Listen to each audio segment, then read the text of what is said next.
नमस्कार, मैं Ashutosh Rana crime petrol के नए अध्याय में आप सभी का हार्दिक स्वागत करता हूं।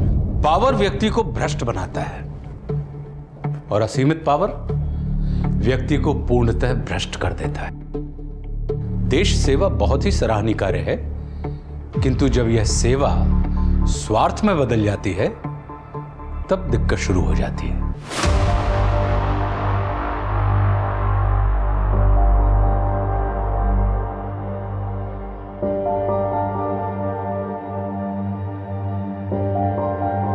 हम क्या कह रहे हैं, ये रख संगीत के लिए, ये करते हैं हम लोग हल्दी के लिए। कैसा रहेगा मम्मी? कैसा चल रहा है सब कुछ?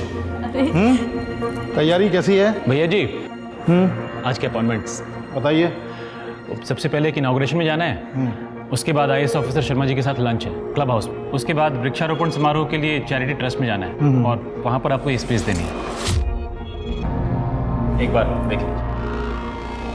पांडे जी, आप विजय जी को आज रात घर रहने देंगे या नहीं? अरे भाई, आप पांडे जी की क्लास क्यों ले रही हैं? अरे क्योंकि हमें यही लग रहा है कि आप बिल्कुल भूल चुके हैं कि आपकी बिटिया नुपुर की शादी है कुछ दिनों में। कितनी तैयारियां करनी है।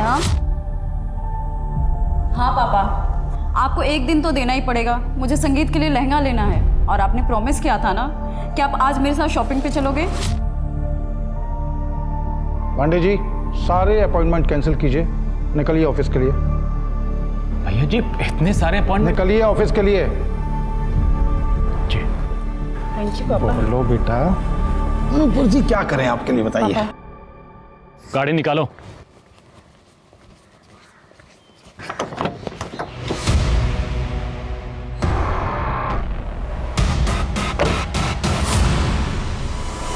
मैंने इतने सारे ऑप्शन सेलेक्ट किए हैं पर मुझे समझ में नहीं आ रहा क्या पहनूं। आप बताओ ना, ये वाला, इन दोनों में?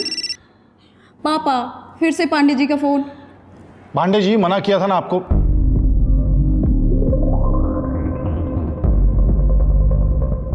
ठीक है, आते हैं हम।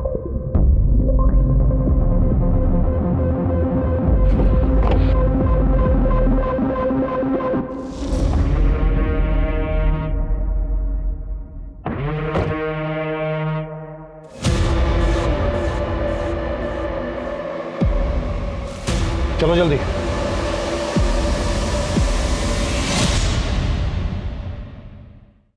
ये क्या हरकत है शाइना?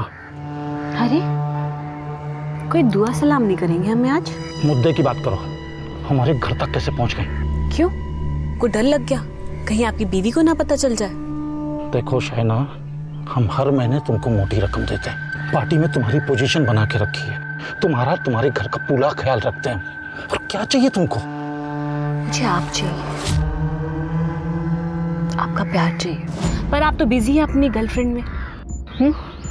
हमें तो डर है कहीं आप हमें रिया के चक्कर में छोड़ ही ना दें। जरूर छोड़ देंगे अगर तुमने अपनी बकवास बंद नहीं की तो। अरे रिया हमारी बेटी से कुछ ही साल बड़ी है, आरटीआई एक्टिविस्ट है और जनता के सेवक होने के नाते हम उसकी मदद कर रहे हैं जैसे दूसरों की करते हैं। आप शायद भूल रहे हैं, 6 साल पहले मैं भी आपको एज ए सोशल वर्कर मिली थी। कैसे मदद की थी आपने मेरी? बिस्तर पे मेरे कपड़े होते। तुम्हें क्या चाहिए? मुझे तो आपका प्यार चाहिए, आपका साथ चाहिए बस। ओके, वीकेंड पे आते हैं। पक्का आएंगे ना? प्रॉमिस। एक और प्रॉमिस चाहिए कि आप रिया से बिल्कुल नहीं मिलेंगे। अच्छा, प्रॉमिस रिया से नहीं मिले। अब तो खुश हो?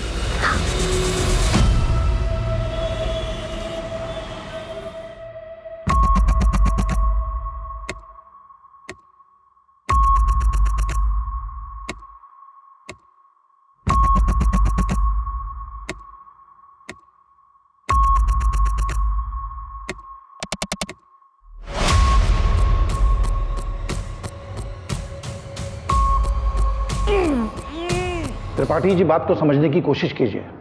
रिया चौधरी पढ़ी लिखी लड़की है, पेशे से वकील है, आरटीआई एक्टिविस्ट है, वो लॉ का A to Z सब जानती है। हाँ, वो सब तो ठीक है, लेकिन आप उसका सपोर्ट क्यों कर रहे हैं भाई? अपनी पार्टी की क्लीन इमेज को बचाने के लिए। आपने शायद गौर नहीं किया, उसने जितने लोगों को एक्सपोज किया है सबके सब अपोजिशन पार्टी के हैं। और अपनी पार्टी के मेंबर्स के क्या? वो मुझ पे ही इन्वेस्टिगेशन कर रही है और आप इसमें उसकी मदद नहीं कर रहे हैं क्या? शर्मा जी, आपके ऊपर उसने कोई केस किया है? हमें नहीं मालूम था, हम बात करते हैं उससे। एक बात तो माननी पड़ेगी कि उसने अगर किसी पे भी केस किया है, बेशक हमारी पार्टी के क्यों ना हो, करप्ट तो थे ही।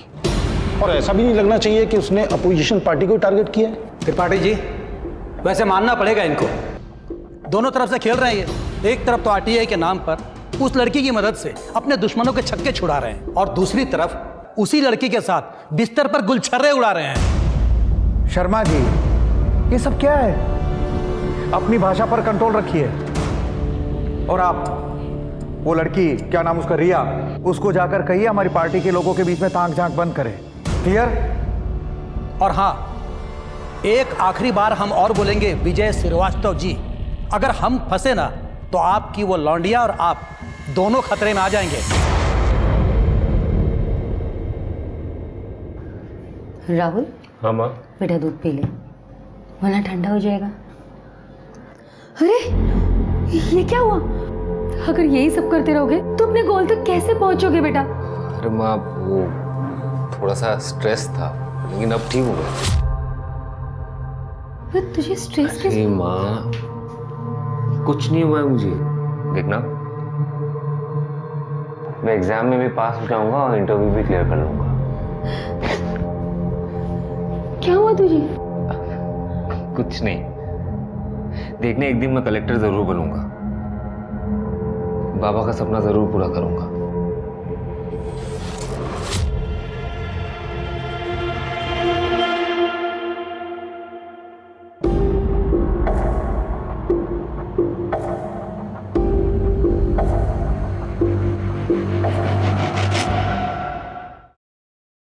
ओम प्रकाश जी, आप समझाइए अपनी बेटी रिया को।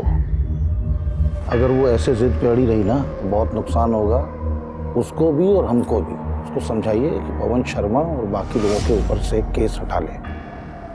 समझ रहे हैं ना आप? वाह विजय जी, क्या क्या सपने दिखाए थे आपने। क्या बोलते थे आप कि आप हम जैसे यंग और एक्टिव लोगों के साथ हैं, हमारे साथ मिलकर देश को बदलेंगे। देश का पता नहीं, लेकिन आपने अपने रंग जरूर बदल लिए। रिया बेटा, पापा प्लीज एक मिनट। क्या खूब इस्तेमाल किया है आपने मेरा, ऑपोजिशन वालों को ट्रैप करने के लिए। और जब आपकी पार्टी की बारी आई तो आप सोच रहे हैं कि मैं रुक जाऊं। निकल जाइए इसी वक्त मेरे घर से, निकलिए। क्या बोल रही है बेटा? ओपी जी, बहुत आग है आपकी बेटी के दिमाग में, बुझानी पड़ेगी। आप कुछ देर के लिए हम लोगों को अकेले छोड़ दीजिए, मैं समझाता हूँ। नहीं पापा, आप रुकिए। इस आदमी से मुझे कोई बात नहीं करनी है। नहीं, हम आते हैं, हम दवाई लेकर आते हैं बेटा, तुम बात कर।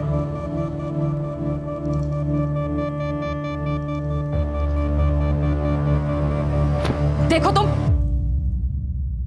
चल तेरी आग बुझाते हैं। Get lost cheap man. तुम्हें क्या लगता है तुम्हारे उस मनहूस फार्म हाउस में वापस चली जाऊंगी मैं? कितने झूठे वादे किए तुमने मुझसे, क्या से क्या बना दिया मुझे। बनाया तो तुम्हारा वीडियो भी हमने, भूल गई? ये देखो, 5 सेकंड में वायरल हो जाएगा। तुम्हारी इज्जत, तुम्हारी रेपुटेशन और तुम्हारा ये एक्टिविस्ट वाला टैग सब खत्म हो जाएगा।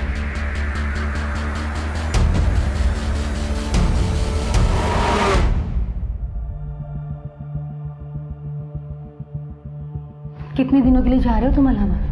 माँ, पहले ना एक एग्जाम है, उसके बाद 2-3 इंटरव्यूज, इसलिए ना एग्जैक्टली बता नहीं सकता कितना टाइम लगेगा, लेकिन मैं आपको अपडेट कर दूंगा, ठीक है?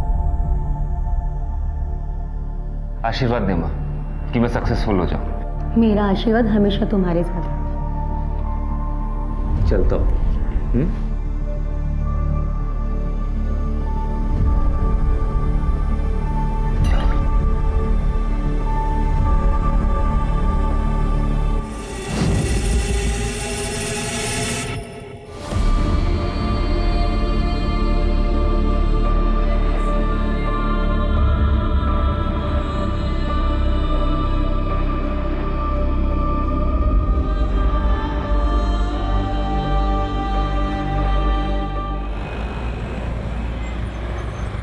हाँ बोलो, क्या अपडेट है?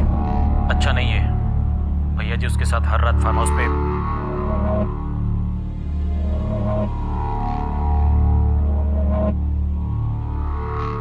आधे घंटे में पहुंचने तैयार रहना।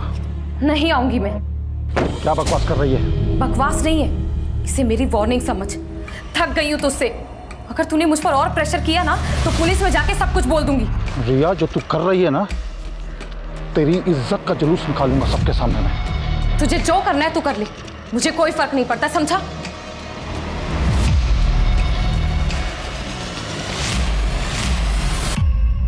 सही और गलत को समझने के हमारे नजरिए पर इस हद तक पर्दा डाल दिया गया है कि जब भी पावरफुल लोग हमारी कीमत पर स्वयं की स्वार्थ पूर्ति करते हैं तब हम चाहकर भी उनके खिलाफ आवाज नहीं उठा पाते। परिणाम स्वरूप मासूम और कानून की राह पर चलने वालों को इसकी सबसे बड़ी कीमत चुकानी पड़ती है। इस सब में सबसे ज्यादा इस्तेमाल औरतों का होता है, क्योंकि कुछ पावर करप्ट लोग औरत को व्यक्ति नहीं वस्तु समझते हैं। मन भरने तक इनका इस्तेमाल करते हैं और मन भर जाने के बाद उन्हें अपने रास्ते से उठाकर अलग कर देते हैं।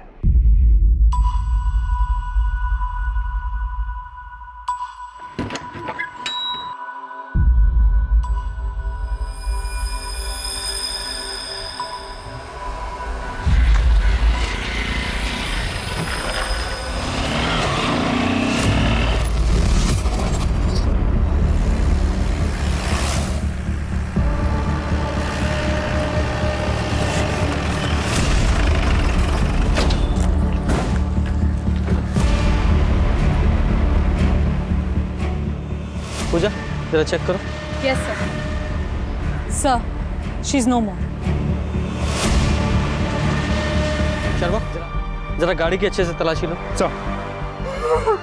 सब एरिया के पापा हैं।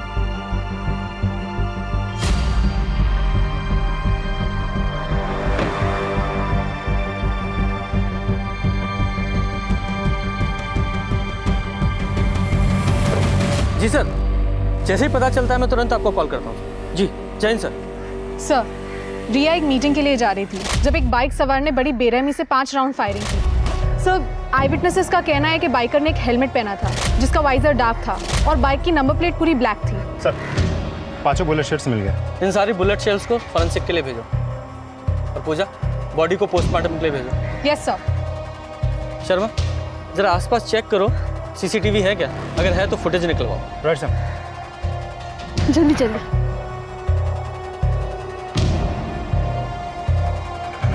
सर, रिया चौधरी का मर्डर हो गया है। आपको क्या लगता है इस मर्डर के पीछे किसका हाथ हो सकता है? देखिए, इन्वेस्टिगेशन अभी शुरू हुई है और इस बारे में कुछ भी कहना बहुत जल्दबाजी होगी। जैसे ही कुछ ऐसा मिलेगा जो मीडिया के साथ शेयर कर सके हम जरूर शेयर करेंगे। लेकिन सर, सवाल ये है कि इस मर्डर में अगर कोई नेता का नाम आता है तो क्या आप उनके खिलाफ कोई एक्शन लेंगे? देखिए, कानून की नजर में सिर्फ 2 तरह के लोग होते हैं, दोषी और निर्दोष।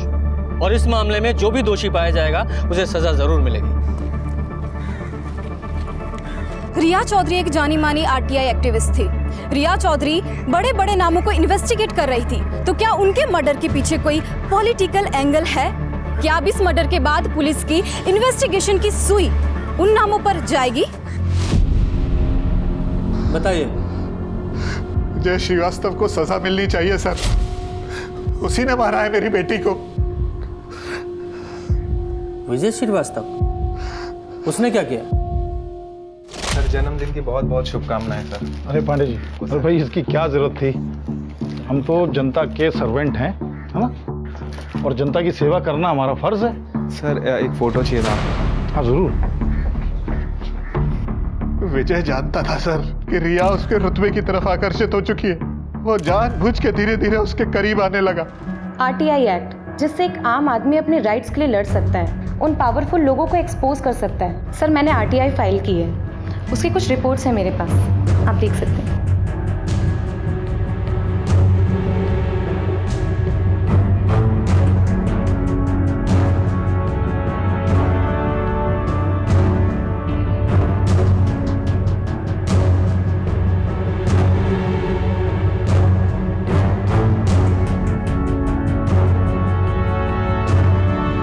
विजय ने 2 साल पहले रिया से शादी का वादा किया था सर, लेकिन कभी वादा अपना पूरा नहीं किया। रिया को एहसास हो गया था सर कि उसे बेवकूफ बनाया जा रहा है, उसका इस्तेमाल किया गया है। और रिया ने जब रिश्ता तोड़ना चाहा ना सर, था उसने। तुम्हें क्या लगता है तुम्हारे उस मनहूस फार्म हाउस में वापस चली जाऊंगी मैं? कितने झूठे वादे किए तुमने मुझसे, क्या से क्या बना दिया मुझे। बनाया तो तुम्हारा वीडियो भी हमने, भूल गई? ये देखो 5 सेकंड में वायरल हो जाएगा। तुम्हारी इज्जत, तुम्हारी रेपुटेशन और तुम्हारा ये एक्टिविस्ट वाला टैग सब खत्म हो जाएगा। ये विजय कौन से वीडियोस की बात कर रहा था? क्या वो सेक्स वीडियो थे? जी। लेकिन एक पिता होने के नाते आपको उसे रोकना चाहिए था। जब तक मुझे एहसास हुआ सर, तब तक बहुत देर हो चुकी थी। वो पूरी तरीके से विजय के कंट्रोल में थी। इतना ही नहीं सर, मैं विजय के सामने अपनी बेटी के लिए गिड़गिड़ाया, भीख मांगी मैंने। मैं आपके आगे अपनी बेटी की जिंदगी की भीख मांगता हूँ, उसकी जिंदगी खराब हो जाएगी। अरे अरे क्या कर रहे हैं आप? उठिए उठिए उठिए। अरे आपका ऐसे गिड़गिड़ाना शोभा नहीं देता है। और रही रिया की बात, तो रिया हमारे फार्म हाउस इसलिए आती है क्योंकि उसे वहाँ की ताज़ी हवा पसंद है, वहाँ का व्यू पसंद है। उसी दिन रिया ने डिसाइड कर लिया था सर कि वो उसके सामने अपना सर नहीं झुकाएगी, उसे करारा जवाब देगी। मार दिया मेरी बेटी को उसने। ओम प्रकाश जी, मैं आपकी हालत समझता हूँ, लेकिन आपके पास कोई ऐसा सबूत है जिससे ये पता चले कि विजय ने ही रिया को मरवाया है? ऐसी बातें कर रहे हैं इंस्पेक्टर साहब आप? मैंने सब कुछ तो आपको बता दिया है। अरे उसके अलावा मेरी बेटी को और कौन मारेगा? वो लोग भी तो हो सकते हैं जिनके खिलाफ रिया ने आरटीआई फाइल की हुई थी। समझ गया सर, बिल्कुल समझ गया सर। विजय एक पावरफुल नेता है, उसके ऊपर आप हाथ नहीं डालेंगे। ओम प्रकाश जी, आप ही थे जिन्होंने विजय जैसे आदमी को अपने घर में घुसने की इजाजत दी। कौन है इसका जिम्मेदार? पुलिस। और इन्वेस्टिगेशन सिर्फ विजय के खिलाफ नहीं होगी, उन सभी के खिलाफ भी होगी जिनके खिलाफ रिया ने आरटीआई फाइल की हुई थी। सबके पास मोटिव है। शर्मा, उन सभी नेताओं की कुंडली निकालो जिनके खिलाफ से रिया ने आरटीआई फाइल की थी। और ये ओम प्रकाश, इसकी भी पूरी डिटेल निकालो। कहीं ऐसा तो नहीं है कि इस ओम प्रकाश ने अपनी बेटी की प्रताड़ना को खत्म करने के लिए सब कुछ किया हो और सारा इल्जाम उस विजय पे डाल रहा हो? चल के इस विजय से मिलते हैं। रिया चौधरी एक जानी मानी आरटीआई एक्टिविस्ट थी। रिया चौधरी बड़े बड़े नामों को इन्वेस्टिगेट कर रही थी, तो क्या उनके मर्डर के पीछे कोई पॉलिटिकल एंगल है?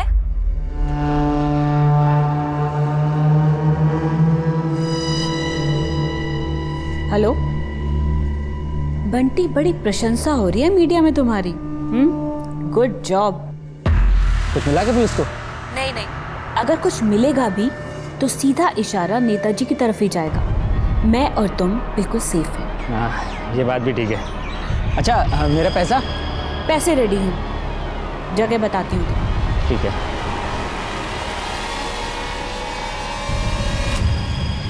क्या रिया का मर्डर हो गया? कैसे हुआ?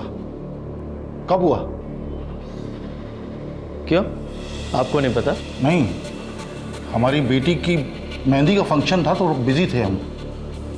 आपको क्या लगता है इस हत्या के पीछे कौन जिम्मेदार है? रिया के फादर ने कहा है कि उसकी हत्या का ऑर्डर आपने दिया है, क्योंकि रिया ने आपकी एक्सप्लॉयटेशन और ब्लैकमेलिंग के सामने घुटने टेकने से इनकार कर दिया था, इसलिए।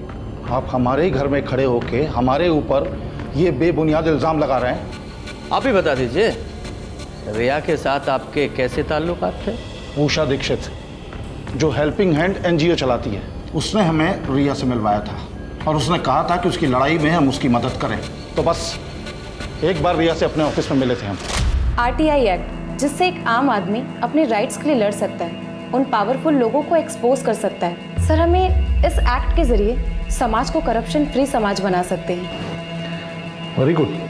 रिया प्रतिभाशाली लड़की थी, हमारी पार्टी भी करप्शन के खिलाफ लड़ रही है, तो हमने रिया का साथ दिया। लेकिन रिया के फादर का ये कहना है कि आप ही हैं जो... देखिए, उनके फादर ऐसा क्यों कह रहे हैं हमें नहीं मालूम। ना तो हमने कभी रिया का फायदा उठाया और ना ही कोई ब्लैकमेल किया और ना ही कोई अश्लील वीडियो बनाया। आपको किसी पे शक है? पवन शर्मा जी हमारी पार्टी के ही हैं। रिया ने कुछ ही हफ्ते पहले उनके खिलाफ केस किया था और उन्हें लगता था कि रिया को हमने ये सब करने के लिए कहा है, और उन्होंने सबके सामने धमकी दी थी कि अगर हमने रिया को नहीं रोका तो हमारे लिए और रिया के लिए ठीक नहीं होगा। तो आप चाहें तो त्रिपाठी जी से पता कर सकते हैं, हमारी पार्टी के चीफ हैं वो। भैया जी, वो मेहंदी की रस्म के लिए भाभी जी बुला रही हैं आपको। और कोई सेवा? जी फिलहाल तो नहीं, लेकिन केस में अगर कोई नई डेवलपमेंट हुई तो ज़रूर आएंगे आपके पास। जरूर।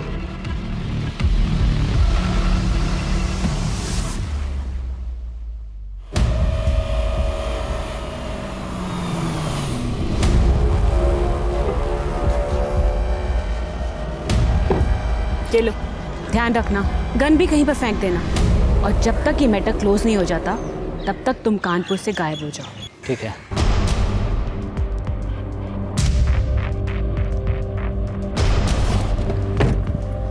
काम अच्छे से हो गया। आदमी काम का है।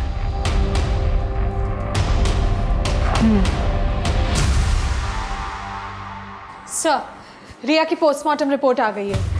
रिया की मौत एक्सेसिव ब्लीडिंग की वजह से हुई थी। रिया को गोली छाती और पेट पे लगी थी। सर, रिया सेक्सुअली एक्टिव थी, लेकिन फोर्स सेक्स के कोई साइंस नहीं है। उसकी डेथ ऑन द स्पॉट हो गई थी 3 जुलाई के तकरीबन 9:45 बजे। और सर, बैलिस्टिक के मुताबिक माउजर गन का इस्तेमाल किया गया था। माउजर? शहर के जितने भी गन सप्लायर हैं सबसे पता करो। Yes sir. सर, कोई भी सीसीटीवी फुटेज नहीं मिली। एक ही कैमरा है उस गली के एंड पर, वो भी काम नहीं करता। सर, मैंने उन सभी केसेस को बहुत अच्छे से चेक कर लिया है जिनमें रिया इन्वॉल्व थी। सर, पवन शर्मा के साथ बाकी सभी पॉलिटिशियंस और बिल्डर के पास रिया को मारने का मोटिव तो है। कोई और अपडेट है? सर, एक इंटरेस्टिंग अपडेट है। एक ऐसा इंसान है जो रिया के साथ कनेक्टेड है, आरटीआई से नहीं बल्कि किसी और तरीके से। कौन? सर, विजय श्रीवास्तव की पीआरओ और सोशल वर्कर शाइना हुसैन। लोगों का कहना यह है कि शाइना हुसैन उसके लाइफ में दूसरी औरत है। तुम्हें कैसे पता चला? सर, विजय श्रीवास्तव का पुराना ड्राइवर अमित यादव, मेरी बात हुई उससे, पुलिस स्टेशन में ही है। बोलो। सर, हमारी 10 साल की नौकरी से हमें बेइज्जत करके निकाल दिया, वो भी उस काम के लिए जो हमने किया ही नहीं था। वो कैसे? साइना मैडम भैया जी से हमेशा शिकायत करती रहती थी कि भैया जी रिया को ज़्यादा वक्त देते हैं। भैया जी ने प्रॉमिस भी किया कि रिया से दोबारा नहीं मिलेंगे, लेकिन वो फिर भी मिलते रहे। हर दूसरे दिन रिया को भैया जी अपने फार्म हाउस पर ले जाते थे, और वहाँ क्या होता है वो तो सबको पता है। साइना मैडम को भी इस बात का पता चल गया। तो भैया जी को लगा कि साइना मैडम को हमने सब कुछ बताया है। इतनी छोटी सी बात के लिए वो हमें काम से निकाल दिए। सच बोल रहे हैं भैया जी, मैडम जी को कुछ नहीं बोले हैं हम। अच्छा, तुम्हारे भैया जी के सिर्फ यही 2 अफेयर हैं या पूरी लिस्ट है?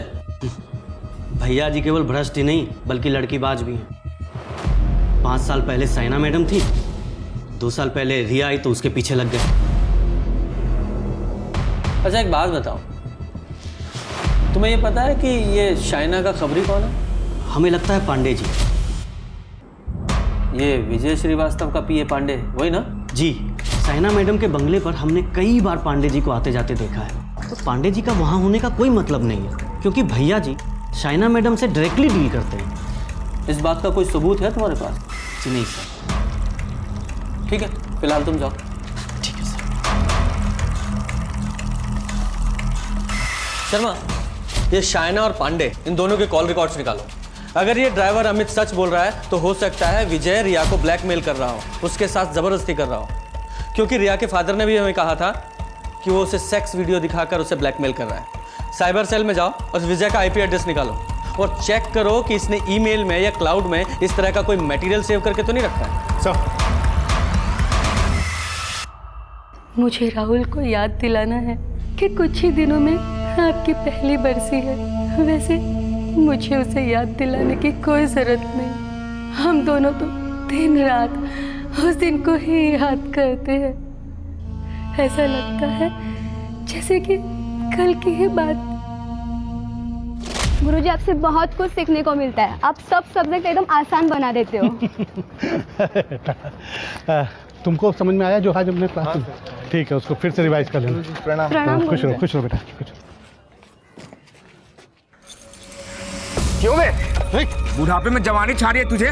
लड़कियों पे गंदी नजर डालता है, उनको गंदी नजर से देखता है। अरे कॉलेज में फ्रॉड करता है। हाँ, अरे आप लोगों को कोई गलत फहमी हुई है। हम झूठ बोल रहे हैं? मेरी बहन झूठ बोल रही है। बता बेटा तेरे साथ क्या किया? बता। हमारी बहन बेटियों पे गलत नजर डालते हो। चलो पीछे, पीछे हो जाओ। चलो पीछे। देखो, तमीज से बात करो, तमीज से बात करो, वरना मैं। वरना क्या? तू देवता है? राहुल ने ठान लिए कि वो आपको न्याय दिला के रहेगा, आपकी मौत को जाया नहीं जाने देगा।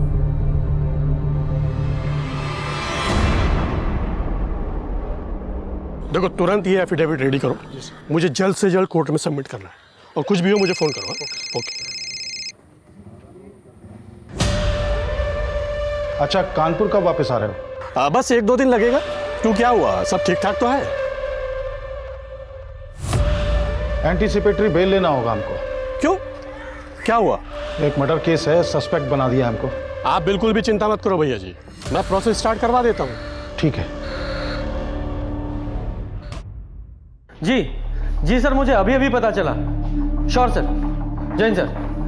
सर, ये शाइना हुसैन और पीए पांडे पिछले कुछ महीनों से लगातार टच में है, और पिछले कुछ दिनों से ये शाइना एक हिस्ट्री शीटर बंटी सिंह से भी कांटेक्ट में है। हाँ, वेरी इंटरेस्टिंग। इस केस में तो नए नए मोड़ आते जा रहे हैं। ये शाइना और पांडे को उठाओ, और साथ ही साथ ये बंटी, उसके खिलाफ लुकआउट नोटिस जारी कराओ। सर।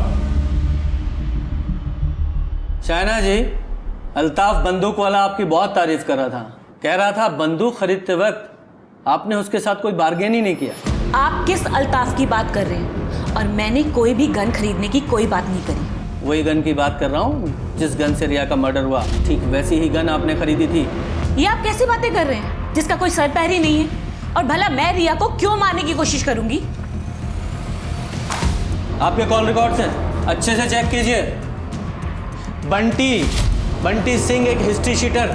रिया के मर्डर से 1 हफ्ते पहले से आप उसके टच में थी, और रिया के मर्डर के कुछ घंटों बाद तुमने उसे कॉल किया था, उसके बाद उसका फोन स्विच ऑफ हो गया।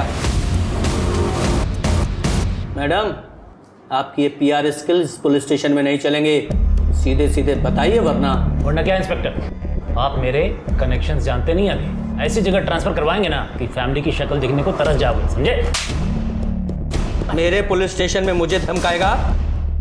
रुक जाइए पांडे जी आप। सर मैं बताती हूँ, हाँ ये बात सच है कि मैंने रिया को मारने के लिए सुपारी दी थी।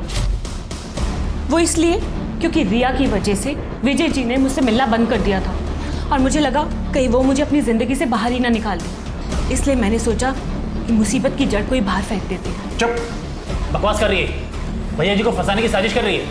हमने आपसे कहा ना, जब हम यहाँ पर हैं हमसे बात कीजिए, इसकी बात क्यों सुन रहे हैं आप? तू यहाँ बैठकर बकवास नहीं करेगा, तू ये बता कि तेरा इसके साथ अफेयर है या नहीं? क्या अफेयर? शर्मा, ये ऐसे नहीं बोलेगा, अपने तरीके से इसे उगलवाओ। चलिए। नहीं, मैं बता रहा हूँ। हाँ, मैं मानता हूँ कि मेरा इसके साथ अफेयर है, और ये भी मानता हूँ कि भैया जी औरतों का इस्तेमाल करके छोड़ देते हैं। बहुत मज़ा आता है उनको, जब औरतें तड़पती हैं ना, बहुत एंजॉय करते हैं। विजय जी नहीं, प्लीज आज नहीं। आज मेरे पेट में बहुत दर्द है। अच्छा, दर्द है तो तुम चिल्लाओगी, और मजा आएगा हमको। नहीं विजय जी प्लीज। और वो अपने लोगों के साथ भी बुरा बर्ताव करते हैं, फिर चाहे वो उनके कितने भी वफादार क्यों ना हो। सच बोल रहे हैं भैया जी, मैडम जी को कुछ नहीं बोले हैं हम। अच्छा, तो तुमने अपने कर्मों की सजा यादव को भुगतने दी। इंस्पेक्टर साहब, ये लाइफ है, ये सब चलता रहता है, मगर सच्चाई ये है कि मेरा रिया के मर्डर से कोई लेना देना नहीं है। तुम सब मर्द ना एक जैसे होते हो। तुम इनको क्यों नहीं बताते कि विजय की खबर देने के लिए तुम मुझसे पैसे लिया करते थे? इवन रिया की खबर भी तुम बंटी और मुझे दिया करते थे। शर्मा, इन दोनों पे मर्डर की कॉन्स्पिरेसी का चार्जेस लगाओ और अपनी कस्टडी में रखो, और बंटी को जल्दी से जल्दी ढूंढो। जी सर, आइए।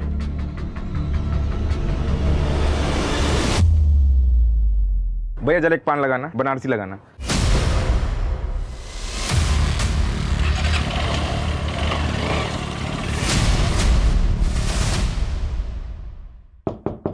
कौन? रूम सर्विस, खाली प्लेट लेने आया हूँ। कितना लेट आएगा तू?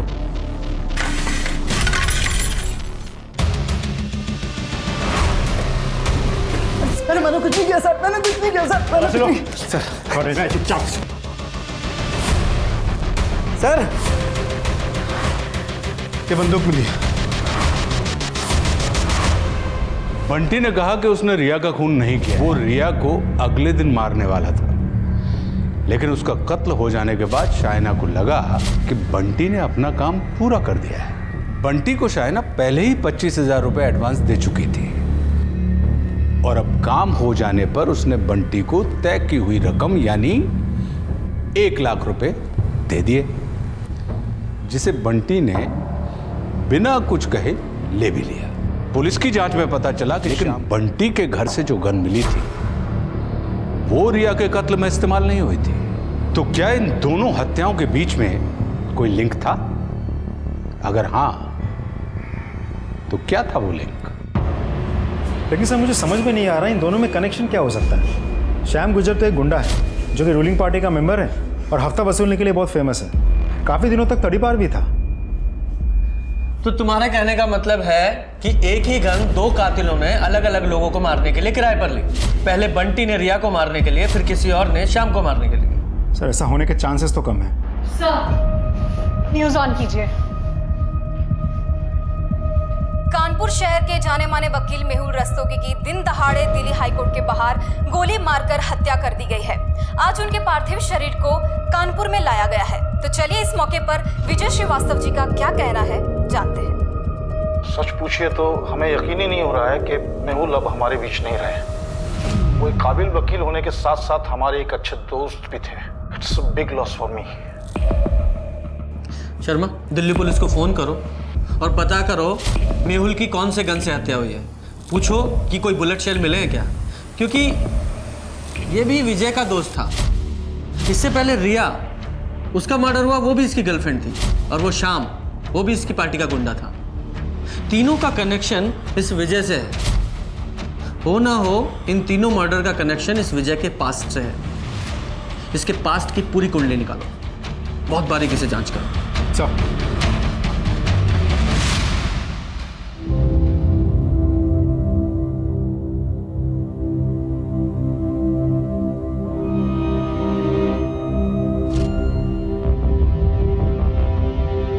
जी सर, वो मैं खुद देख रहा हूँ। Okay sir.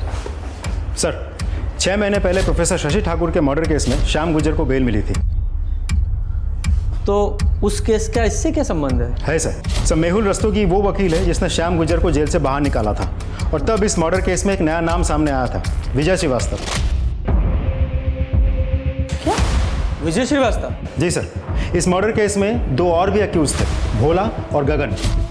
सर दोनों की मौत कुछ महीनों पहले हो गई थी। ये भोला और गगन दोनों के दोनों सुपारी किलर थे और दोनों पे बहुत सारे मर्डर्स और किडनैपिंग के चार्जेस लगे हुए थे। वैसे तो देखने में ये दोनों मौतें एक्सीडेंट लग रही हैं, पर हो ना हो ये मर्डर भी हो सकते हैं। और अगर ये मर्डर हैं तो ये बदले की भावना से भी किए गए हो सकते हैं। हो सकता है शशि ठाकुर के परिवार का कोई सदस्य इसमें शामिल हो। सर शशि ठाकुर के परिवार के बारे में मैंने पता किया।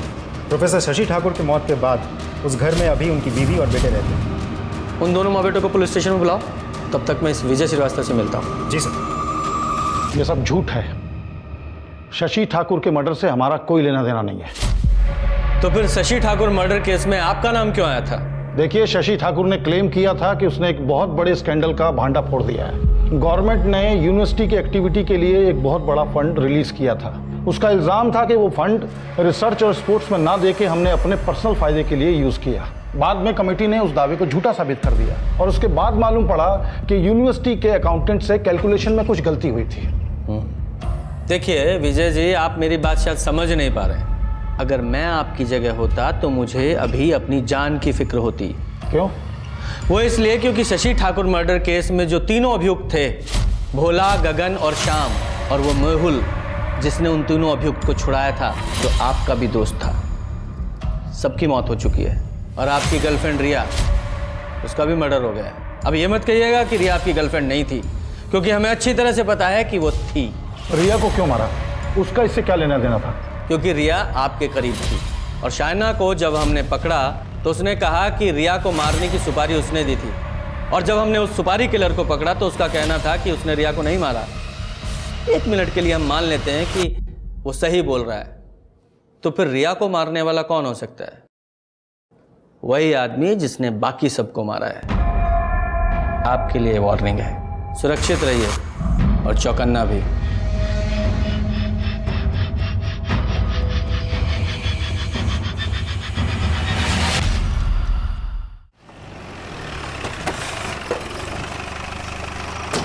सर बावसर गांव में शशि ठाकुर के घर में पिछले 1 साल से ताला लगा हुआ है। पड़ोसियों ने बताया कि 1 साल पहले जब शशि ठाकुर की मौत हुई थी, माँ और बेटे तुरंत गायब हो गए। वहाँ से आसपास से कोई नंबर वगैरह मिला क्या उनका? सर फ़ोन नंबर तो मिला, लेकिन सर्विस प्रोवाइडर के हिसाब से वो नंबर पिछले 1 साल से बंद पड़ा है। देखो शर्मा, ऐसे कोई गायब नहीं होता, कोई रीज़न होता है उसका। एक काम करो, आधार कार्ड और पैन कार्ड से उनको ट्रेस करने की कोशिश करो। देखो, यूनिवर्सिटी ने शशि ठाकुर को कोई ग्रेचुटी, कोई पेंशन तो दी होगी ना, और वो किसी अकाउंट में क्रेडिट हुई होगी, वहाँ से पता करो। माँ बेटे ज़रूर मिल जाएंगे। Right sir. टीएचपी कॉलेज में स्टूडेंट ने लेट प्रोफेसर शशि ठाकुर की पहली बरसी पे एक सभा का आयोजन किया है। हम आपको बता दें कि 1 साल पहले शशि ठाकुर की कैंपस के बाहर दिन दहाड़े गोली मारकर हत्या कर दी गई थी। शशि ठाकुर अपने स्टूडेंट के बीच काफी पॉपुलर प्रोफेसर थे। नेताजी विजय श्रीवास्तव कल लखनऊ के लॉ कॉलेज के फाउंडेशन स्टोन का उद्घाटन करेंगे।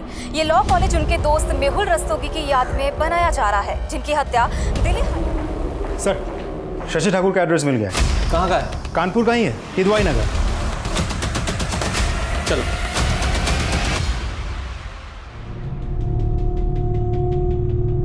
ये आखिरी एग्जाम है माँ। अपना ख्याल रखना बेटा। एग्जाम खत्म होते ही आ जाऊंगा, 2 दिन में। उसके बाद हम सेलिब्रेट करेंगे, पापा के सारे फेवरेट डिशेस खाएंगे। टेंशन मत लो माँ, ये एग्जाम थोड़ा सा डिफिकल्ट है।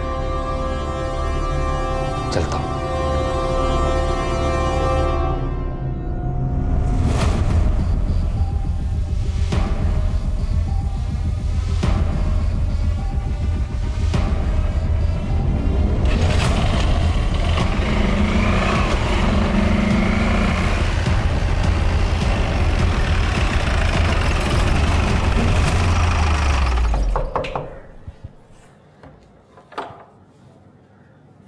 जी कहिए।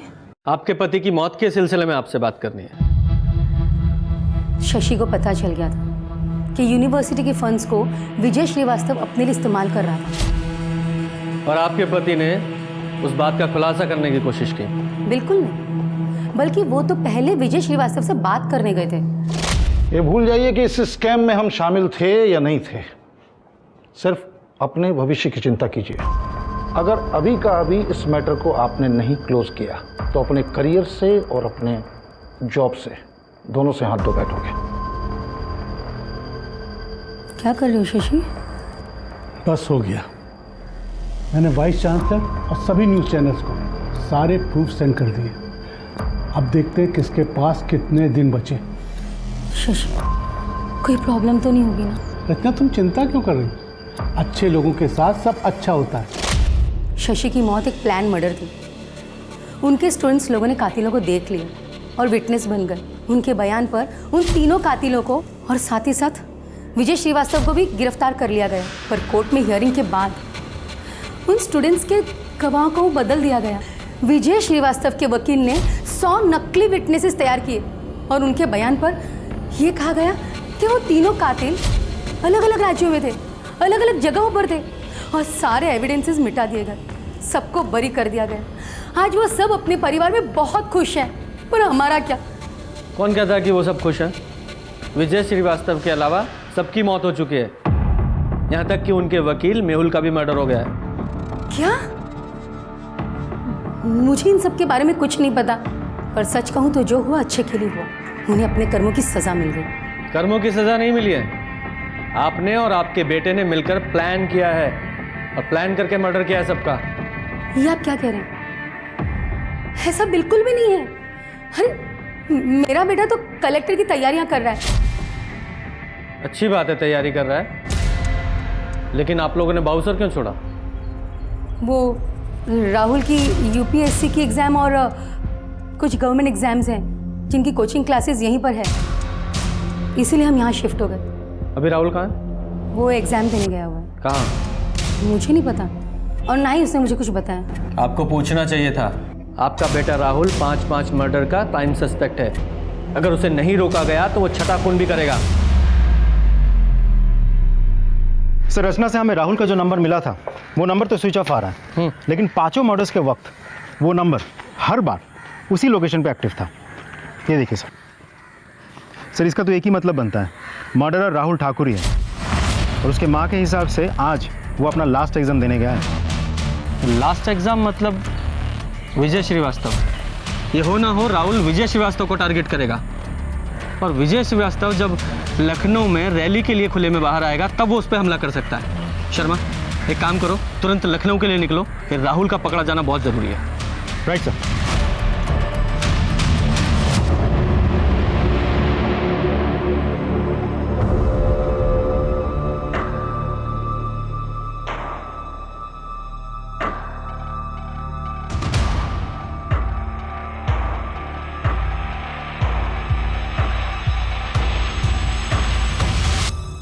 ये कौन से नंबर से कॉल कर रहा है तू मुझे?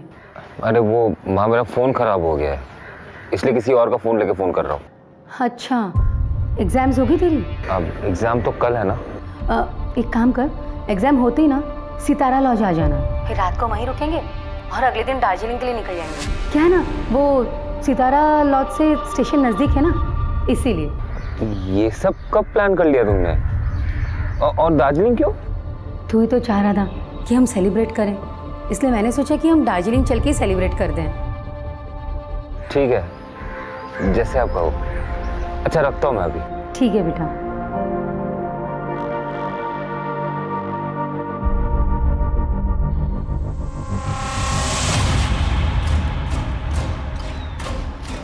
कोई नजर आया? नहीं सर, अभी तक तो कोई नहीं दिखा।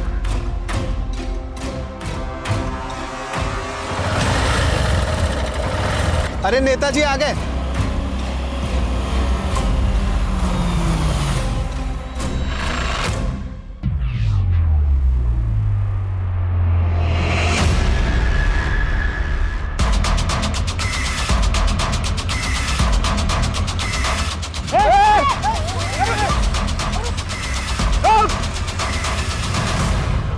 क्या शर्मा, ऐसे कैसे निकल गया वो? अगर वो भाग गया था तो उसका पीछा करना चाहिए था ना। उसका पकड़ा जाना कितना जरूरी है पता है ना तुम्हें? सर, हम सब वहाँ उसे पकड़ने तो गए थे, हमारी पूरी प्लानिंग थी सर, लेकिन राहुल ने एन मोमेंट पर नकली विजय का चेहरा देख लिया और समझ गया, वो भाग गया वहाँ से। अब भाग गया तो अच्छा, ये तो श्योर हो ना तुम लोग? उसका चेहरा देखा था ना, वो राहुल ही था ना? No sir, we are not sure. Sir, उसने हेलमेट पहना हुआ था जिसका वाइजर ब्लैक था। सर बहुत बहुत शुक्रिया सर, आपने हमारी जान बचाई। अरे क्या कर रहे हैं? बहुत बहुत शुक्रिया सर। देखिए विजय जी, हमें आपका शुक्रिया नहीं, आपका कन्फेशन चाहिए। आपको डील याद है ना कि आप हमें अपना कन्फेशन देंगे, बदले में आपकी जान बचाएंगे। विजय जी, राहुल अभी भी बाहर घूम रहा है, पकड़ा नहीं गया है, और आपकी फैमिली को पूरा खतरा है। आप जो चाहें करें, बस हमारी फैमिली को कुछ नहीं होना चाहिए। जो भी चाहें करिए सर। ठीक है पूजा, इनका स्टेटमेंट लो और इनको अरेस्ट करो। यस सर, आइए। हेलो, हाँ हाँ बोलिए, क्या?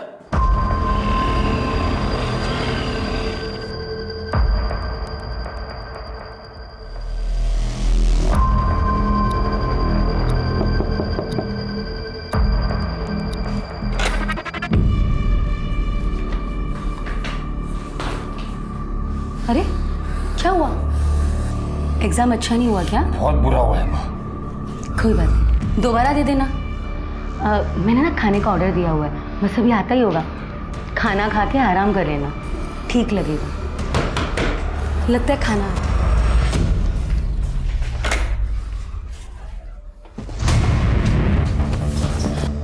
कहाँ भाग रहा है? बदला लेने की आग में तूने इतने सारे कत्ल कर डाले। मुझे बिल्कुल भी एहसास नहीं हुआ कि तू एग्जाम्स की आड़ में अपने पिता के कातिल का कत्ल करेगा। ये तो जब मुझे पुलिस ने सबूत दिखा, तब भी मुझे विश्वास नहीं हुआ कि तू ऐसा भी कुछ कर सकता है। इसलिए तुमने मुझे धोखा दे दिया। मैं आपका बेटा हूँ माँ। धोखा मैंने नहीं, तूने दिया है मुझे और अपने पिता को। तूने अपने पिता के कातिलों का कत्ल किया, तू भी एक कातिल है। मुझे माफ कर देना इन सब चीजों के लिए। ले जाइए इसे यहाँ से। इस कहानी में हमने देखा कि दो औरतों के साथ कैसा बर्ताव किया जा रहा था। एक जिसमें हिम्मत ही नहीं थी कि वो बुराई के खिलाफ खड़ी हो सके या अपनी आवाज उठा सके। वहीं दूसरी ओर शायना थी जिसे पावर और पैसे की भूख थी। जिसकी वजह से वो खुद औरत होते हुए भी दूसरी औरत को मारने से भी नहीं चूकी। एक और औरत थी, रचना ठाकुर, जो अपने पति को खो चुकी थी, जिसके साथ गलत हुआ था, जिसके पास हर वो कारण था जिसकी वजह से वो सभी नियम कानून तोड़ सकती थी, लेकिन फिर भी उसने सच्चाई और कानून का रास्ता अपनाया। हमारे देश को रचना जैसी बहादुर औरतें और माताओं की जरूरत है, और हमें यह समझने की जरूरत है कि गलत करना पाप है, पर गलत को सहन करना उससे भी बड़ा पाप है। अब मैं आशुतोष राणा विदा लेता हूं आपसे। कल फिर मिलेंगे एक ऐसी ही कहानी के साथ जो आपको रखेगी सतर्क और जिंदगी को सुरक्षित। तब तक अपना और अपनों का ध्यान रखिए और देखते रहिए क्राइम पेट्रोल सतर्क। जय हिंद। नमस्कार, मैं आशुतोष राणा क्राइम पेट्रोल सतर्क के नए अध्याय शातिर क्रिमिनल में आप सभी का हार्दिक स्वागत करता हूं। टेक्नोलॉजी के दौर में दुनिया एक ग्लोबल विलेज बन चुकी है और इंटरनेट इसकी बेसिक जरूरत। इंटरनेट के अपने फायदे नुकसान हैं। हम हर संभव कोशिश करते हैं कि इसके फायदों को उठाते हुए नुकसानों से बचे रहें, मगर डार्क नेट इंटरनेट का वो हिस्सा है जो चुपचाप घात लगाकर हमारा शिकार करता है।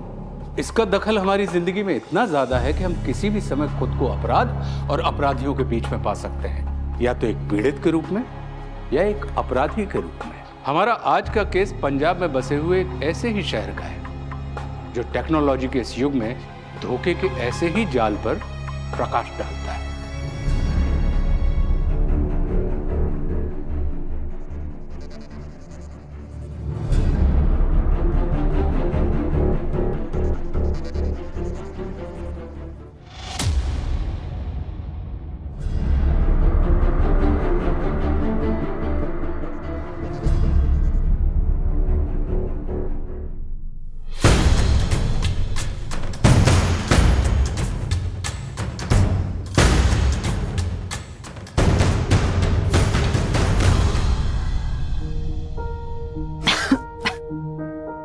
अरे फोन छोड़, रोटी दे, मुझे भूख लग रही है। जब देखो फोन पे ही लगी रहती है। अम्मा, अम्मा मुझे नौकरी मिल गई। अरे चूल्हे में जाए तेरी नौकरी, मैं यहाँ भूखों मर रही हूँ और तुझे नौकरी की पड़ी है ताकि मुझसे पीछा छूटे। कब भूखों मरती हो तुम? जब जो बोलती हो तब वो मिलता है। और भैया शहर में नौकरी करते हैं, उनको तो ना बोलती तुम ये सब। अरे तेरा भाई फोन करे ना करे, महीने के महीने पैसे भेजता है कि नहीं? हाँ पता है कितना पैसा देता है। अगर मैं इधर उधर करके पैसों का जुगाड़ ना करूँ ना तो 2 वक्त की रोटी ना नसीब होगी। और हाँ, तुम्हें उनके भेजे 5,000 रुपए दिखते हैं, हमारे किए 50,000 काम ना दिखते। हाँ 50,000 काम ना करने पड़े तुझे, तभी शहर भाग रही है ना तू, ताकि मुझसे पीछा छूटे। इतनी अच्छी किस्मत कहाँ मेरी कि तुमसे पीछा छूटेगा। यही रह के नौकरी करना है। ज्यादा मत बोल, ला रोटी दे दे, भूख लग रही है। लो। या तो जली रोटी मिलेगी या कच्ची। अच्छी रोटी देखे तो जमाना बीत गया।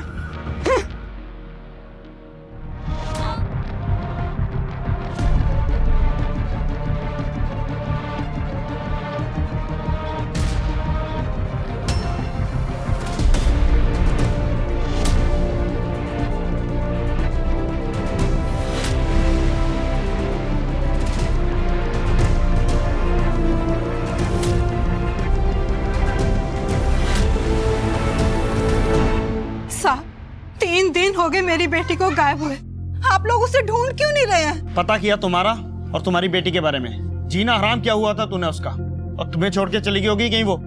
चल यार। नहीं साहब नहीं, वो मैं बीमार रहती हूँ ना, इसलिए चिक चिक करती रहती हूँ। मेरी मितू जानती है वो मुझे छोड़ के ऐसे नहीं जा सकती। आप उसे ढूंढिए, उसे ढूंढ दीजिए साहब, उसे ढूंढ दीजिए। प्लीज मत करो, प्लीज मत करो, मैं नहीं कर सकती ये सब। प्लीज प्लीज मत करो मुझसे ये सब।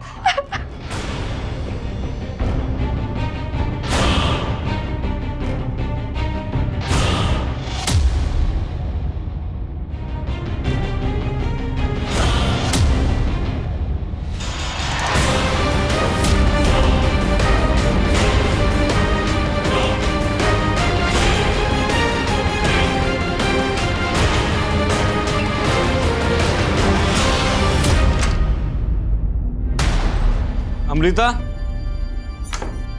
अमृता,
शिखा,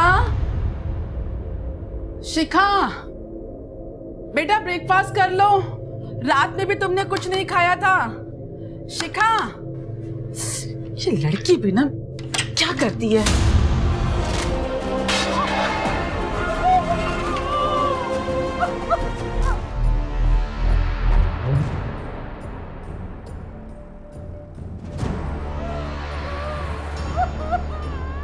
madam we are very sorry.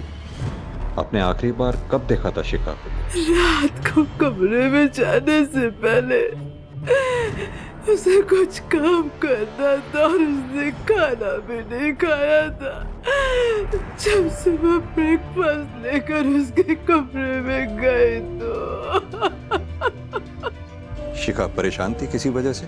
कोई परेशानी नहीं थी, और अगर होती भी तो मेरी बच्ची इतनी कमजोर नहीं थी कि वो सुसाइड करती। शिखा,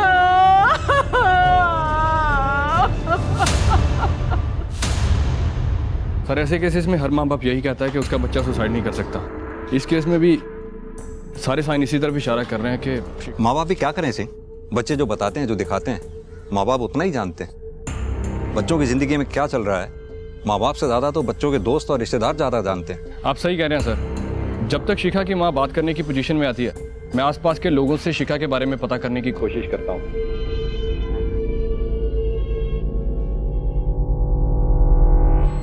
सर शिखा ने कुछ भी नहीं बताया हमें, लेकिन मुझे लगता है कि वो तरुण की वजह से परेशान थी। कौन तरुण? शिखा का बॉयफ्रेंड सर। पता नहीं शिखा ने क्या देखा उसमें, जब देखो उसकी वजह से परेशान ही रहती थी बस। सर मेरी वजह से परेशान नहीं रहती थी शिखा, उल्टा मैं उससे बोल रहा था कि जॉब छोड़ दे। जॉब छोड़ दे? क्यों? वो ना बहुत प्रेशर था उस पर जॉब का, और डिप्रेस भी रहने लग गई थी बहुत। ऐसा क्या प्रेशर था जॉब का? सर मैंने भी उसको यही पूछा पर उसने कुछ बताया नहीं, उल्टा ना झगड़ा करने लगती थी सर वो। फ्रेंड कह रहा है बॉयफ्रेंड की वजह से परेशान थी शिखा, बॉयफ्रेंड कह रहा है जॉब की वजह से परेशान थी। समझ में नहीं आ रहा है ये 1 महीने में जॉब का ऐसा कौन सा प्रेशर आ गया था जिसकी वजह से शिखा को सुसाइड करना पड़ा। सर अब ये जॉब का प्रेशर था जहाँ बॉयफ्रेंड का, ये तो तभी पता चल सकता था अगर शिखा कोई सुसाइड नोट छोड़कर जाती। अब वो तो उसने छोड़ा नहीं, लेकिन पोस्टमार्टम रिपोर्ट से ये जरूर क्लियर है कि शिखा ने सुसाइड ही किया है। सिंह ये शिखा कहाँ जॉब करती थी, क्या जॉब करती थी, इस बारे में पता करो। और हाँ उसकी फैमिली से भी पता करते रहो। लव अफेयर था, हो सकता है फैमिली का कोई इंटरनल मैटर ही हो और फैमिली हमें दूसरी डायरेक्शन में घुमा रही हो। जी सर।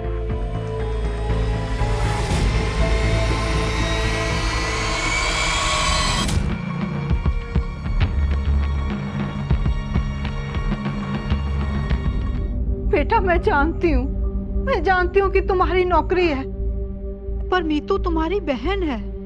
वो गायब है बेटा, तुम नहीं आकर देखोगे तो कौन देखेगा। मता नहीं आना ना तूने, मता। मैं अपनी मीतू को खुद ही ढूंढ लूंगी, बताओ तुम करो अपनी नौकरी, बताओ।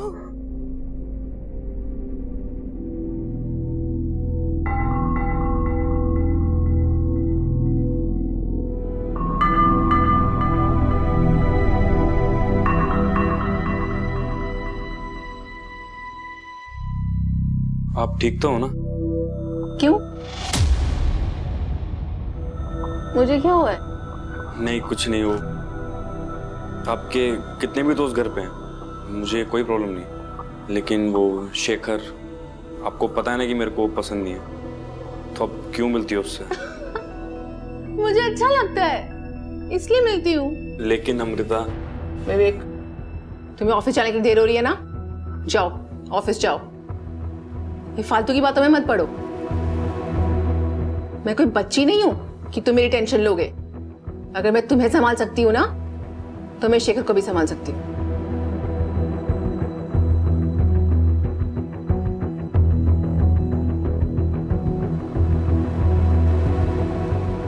और हाँ,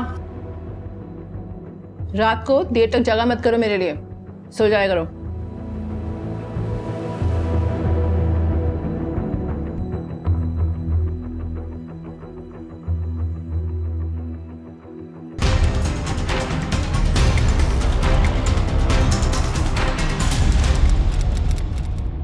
तुमने फोन नहीं किया अमृता को? सर किया था, पर फोन ऑफ जा रहा था उसका। तुमने कहा था कि वो रात 11 बजे तक घर आ जाती। काम क्या करती है वो? मैंने पूछा तुम्हारी बहन काम क्या करती है? सर वो कुछ काम नहीं करती, उसके कुछ दोस्त हैं, उसी से सर उसका खर्चा चलता है। दोस्त? मतलब बॉयफ्रेंड्स? तो ये जो तुम्हारी बहन के बॉयफ्रेंड्स है, ये तुम्हारी बहन का और तुम्हारा दोनों का खर्चा उठाते हैं? नहीं सर मैं TSA कंपनी में काम करता हूँ, मेरी सैलरी भी आती है सर। तुम्हारी बहन मैरिड है? नहीं सर। तो डिवोर्स ही? ऐसा भी नहीं है सर। तो फिर तुम्हारा सरनेम शर्मा और उसका सरनेम चौधरी, ऐसे कैसे? सर एक्चुअली अमृता और मैं रियल भाई बहन नहीं है सर, हम ऑर्फनेज में साथ पले बड़े हैं। मैं जैसे ही 18 साल का हुआ तो अमृता ने मेरे को शिफ्टिंग में हेल्प करी, पढ़ाया लिखाया, और तब से सर हम भाई बहन की तरह रहते हैं बस। फिर तुम्हारी बहन के जो दोस्त हैं, इनका नाम क्या है? हो सकता है कि उनमें से किसी के साथ हो। सर रिस्पेक्ट की वजह से मैंने कभी उसके पर्सनल मैटर में इंटरफेयर नहीं किया, तो कुछ कह नहीं सकता सर। सर प्लीज अमृता को ढूंढ लो सर मेरा सर उसके अलावा कोई भी नहीं है सर इस दुनिया में सर। घबराओ मत, हम उसे जल्दी ढूंढ लेंगे। अमृता का फोन नंबर लो, उसके कॉल रिकॉर्ड्स और लास्ट लोकेशन निकालो, पता चल जाएगा किसके साथ थी, किससे बात किया करती थी।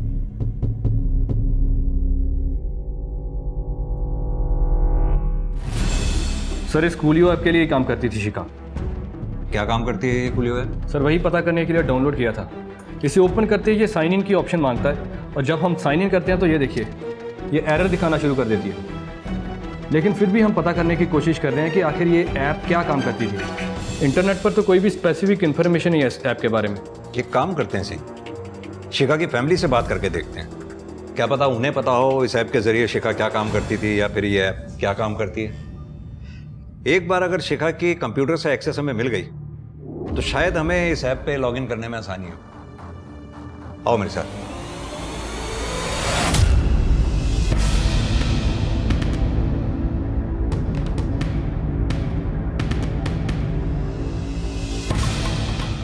सर हमें नहीं मालूम था कि शिखा कूलियो ऐप के लिए काम करती है। उसने बस इतना ही बताया था कि इस ऐप के जरिए उसे नौकरी मिली है किसी सोशल फर्म में। कमाल की बात, आपकी बेटी किसके लिए क्या काम कर रही है आप ही को नहीं पता? आपको तो अवेयर रहना चाहिए, ऑनलाइन इतने फ्रॉड्स हो रहे हैं आजकल, न्यूज़ तो देखती होंगी ना आप। सर जब से उसे नौकरी मिली थी वो इतनी बिजी हो गई थी कि कोई बात ही नहीं हो पाती थी, तो कैसे पता चलता? सर इस कूलियो ऐप की कोई भी हिस्ट्री नहीं है शिखा के कंप्यूटर में, ना ही बैकअप में है ना ही ट्रैश में। ऐसा कैसे हो सकता है सिंह? कूलियो ऐप के थ्रू ही तो शिखा को जॉब मिली थी, और इस पीसी के थ्रू ही वो काम किया करती थी। ऐप की हिस्ट्री कैसे गायब हो सकती है? सर मे भी किसी ने डिलीट कर दी हो। सर मैंने कभी उसका पीसी छेड़ा ही नहीं, इसलिए मुझे नहीं पता कैसे डिलीट हो गई। सिंह, इस कूलियो ऐप की पूरी हिस्ट्री निकालो। कहाँ से ये ऑपरेट होती है, कौन इसे ऑपरेट करता है, कौन सी कंपनी में किस तरह की जॉब ऑफर करते हैं, सब कुछ इसके बारे में पता करो। शिखा के लैपटॉप से ऐप की हिस्ट्री गायब होना कोई मामूली बात नहीं है। जरूर इन सब के पीछे कोई टेक्निकल आदमी है जो ट्रेसेस मिटा रहा है।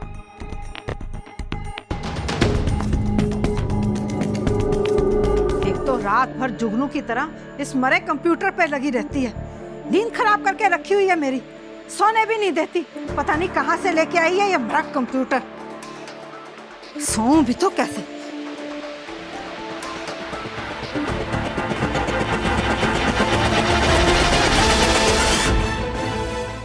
जैसा मैं कहूँगा वैसा करो, वरना इन फोटोज के पोस्टर बनाकर तुम्हारे मोहल्ले में बनवा दूंगा।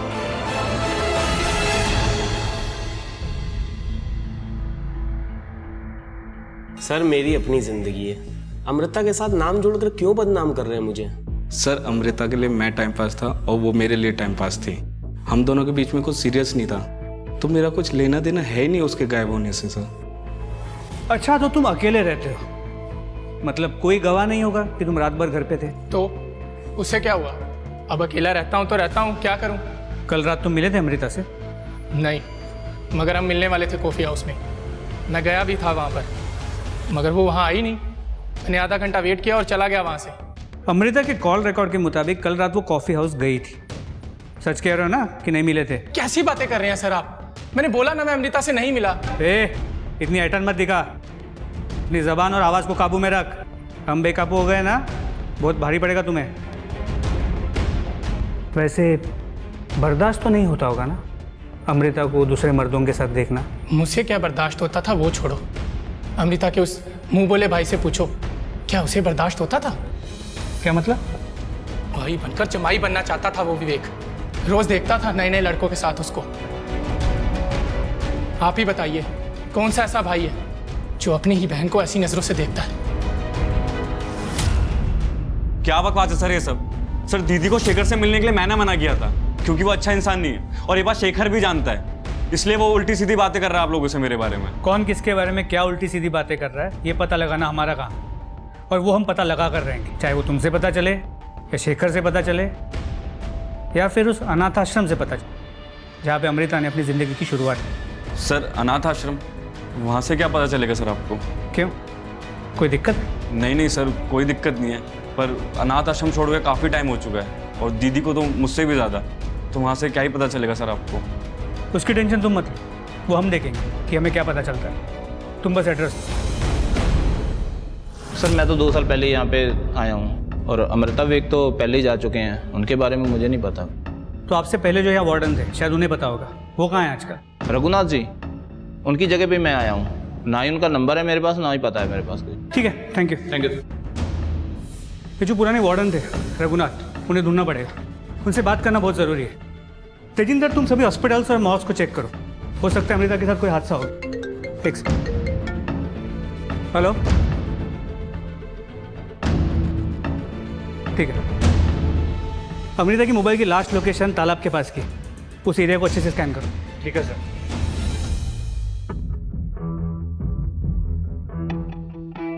सर ये कूलियो ऐप क्लासिकल केस है current social media hacking trend का, जिसमें हैकर्स अपने टारगेट को लार्ज यूज़र बेस वाली वेबसाइट्स के ज़रिए अटैक करते हैं, क्योंकि ये सारी लार्ज यूज़र बेस वाली वेबसाइट्स लिंक्स के ज़रिए एक दूसरे से कनेक्टेड रहती हैं, और ये लिंक इंटरनेट की दुनिया में एक वेबसाइट से दूसरी वेबसाइट पर जाने की रास्ते की तरह काम करता है। इन लिंक्स का यूज़ सबसे ज़्यादा MNC कंपनीज करती हैं, क्योंकि एक ही क्रेडेंशियल यूज़ करके लिंक्स के ज़रिए किसी भी वेबसाइट पर सर्व किया जा सकता है। जैसे आप अपने ईमेल के क्रेडेंशियल यूज़ करके किसी भी साइट से किसी भी साइट पर ईजिली लॉगिन कर सकते हैं।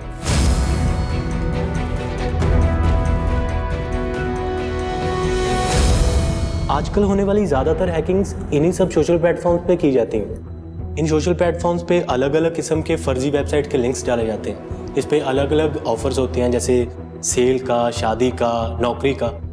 यूज़र की जैसी ज़रूरत होती है वो उसके हिसाब से उस पर क्लिक करते हैं।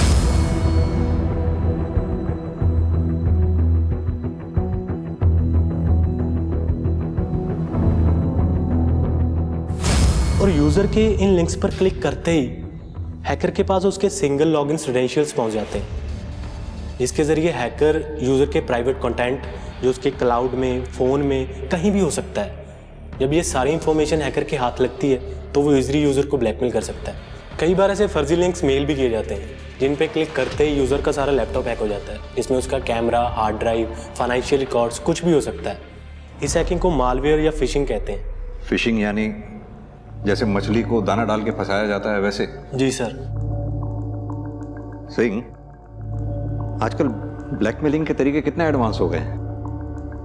खैर, हमारे लिए जानना बहुत ज़रूरी था और इससे भी ज़्यादा ज़रूरी है इस ऐप के बारे में जानना। अतुल, क्या तुम पता लगा सकते हो ये ऐप कहाँ से कंट्रोल हो रही है या कहाँ से कोई ऑपरेट कर रहा है, कौन इसे ऑपरेट कर रहा है? जी सर, बता सकता हूँ, लेकिन उसके लिए मुझे इसके सिक्योरिटी कोड्स को ब्रेक करना होगा। लेकिन उसमें थोड़ा टाइम लग सकता है क्योंकि ये काफ़ी लेयर्ड ऐप है। टाइम ही तो नहीं है हमारे पास अतुल। समय जितना ज़्यादा लगेगा नुकसान उतना ही ज़्यादा होगा। कोई तो है जो इस कूलियो ऐप के जरिए कोई बहुत बड़ा रैकेट चला रहा है। एक बच्ची पहले ही सुसाइड कर चुकी है और न जाने कितनी बच्चियां इस रैकेट के जाल में फंसी हुई होंगी। सर, मेरी तरफ से मेरी टीम पूरी कोशिश करेगी इस ऐप को ब्रेक करने की, but we need some time. Okay.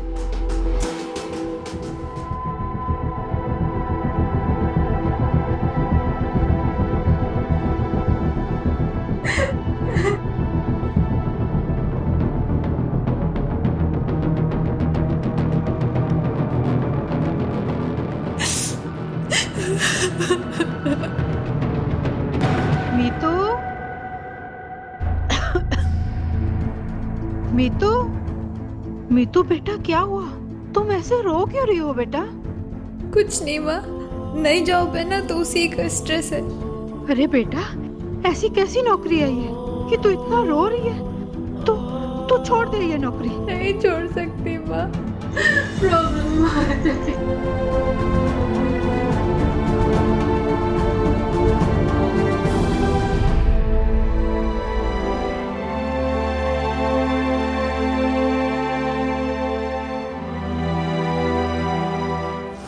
देख, क्लाइंट वेट कर रहा है और तू नाटक कर रही है।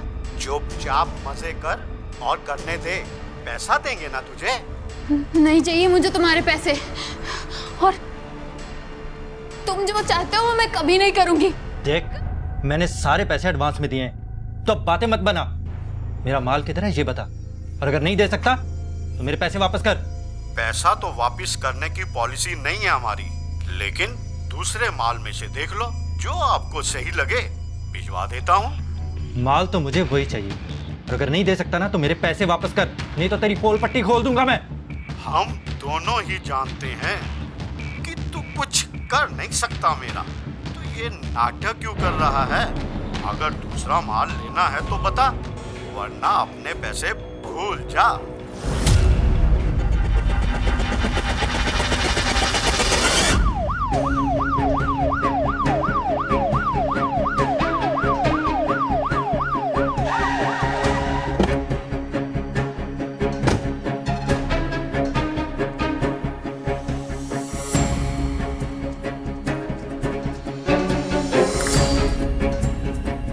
बड़े को अस्पताल भेजो, फिर इसके भाई विवेक को बुलाओ शिनाख्त के लिए। जी सर।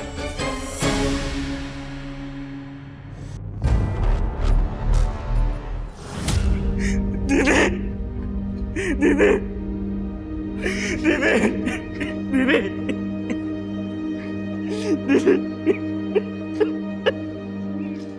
बॉडी को पोस्टमार्टम के लिए भेज दो। हाँ सर, इस ऐप के कोड्स को ब्रेक कर लिया है हमने। प्रोबेबली इस ऐप के जरिए लड़कियों को ब्लैकमेल किया जा रहा है। ये कुछ क्लिप्स हैं उन लड़कियों के, और ये रहा इस ऐप का इंटरफेस। पर सर, हम अभी तक इसके ओरिजिन तक पहुंच नहीं पाए। सर, पॉसिबिलिटी ये भी है कि इस ऐप को इंडिया से ऑपरेट किया ही नहीं जा रहा है, क्योंकि जैसे ही हम इसके ओरिजिन तक पहुंचने वाले ही होते हैं, आईपी एड्रेस या वीपीएन बदल जाता है, जिसकी वजह से हमें फिर से शुरुआत करनी पड़ती है इस ऐप को ट्रेस करने की। यानी कि तुम ये कहना चाह रहे हो कि ये लोग दौड़ में हमसे आगे हैं? सर, शायद हमसे भी कई ज्यादा आगे हैं। और पॉर्न साइट्स का क्या?